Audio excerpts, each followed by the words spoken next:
Pagkaing healthy para sa langso baga, yan ang pag-uusapan natin ngayon. Tandaan na ang baga ay isa sa pinaka-major organs kung bakit kailangan siya naalagaan. Mayroon tayong 8 na pagkain na dapat isama natin sa kainan sa araw-araw. Pero bago po yan, nais ko munang magpasalamat sa inyong lahat sa inyong pagtangkilik sa ating mga video at hindi na natin patagalin pa ito. Number 1, orange o oranges. Ang pinaka-main source para makapagbumba ng maayos ang ating baga ay makukuha natin sa orange.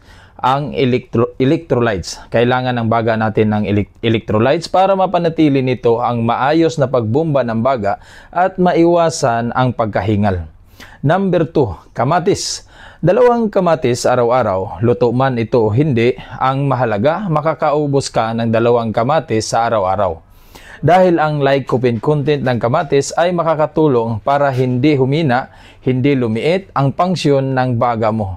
Kaya 2 piraso dapat ng kamatis ang makakain mo para maging mabuti ang baga mo. Number 3, mansanas. Dahil sa taglay nitong quercetin ay makakatulong din ito para makapag-pump ng maayos ng hangin ang ating baga. Number 4, kabuti o mushroom.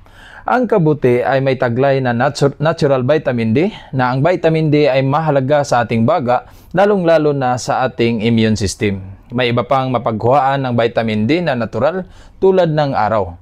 Number 5, itlog. Ang itlog ay may taglay na vitamin E at antioxidants. So 5 na yon: oranges, kamatis, mansanas, mushroom o kabuti at itlog.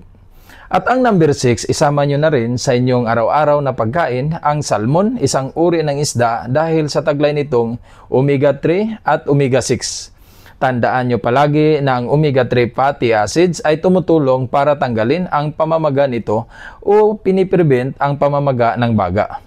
Kasi kung namamaga ang ating baga, magkakaroon tayo ng pulmonary problem. Number 7, broccoli. Ang broccoli ay may sulforapine kung saan ang DNA ng sulforapine ay makakatulong para maayos ang tissue ng baga.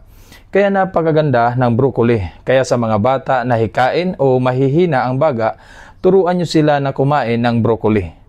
Number 8 o panghuli, mga dahon ng gulay na may kulay green. Siguro naman halos lahat sa atin, alam na natin kung gaano kaimportante ang pagkain ng leafy green.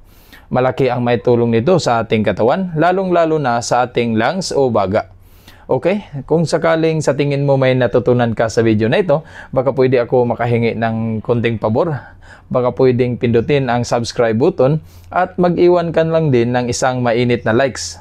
Mag-iingat ka po palagi. Maraming salamat po.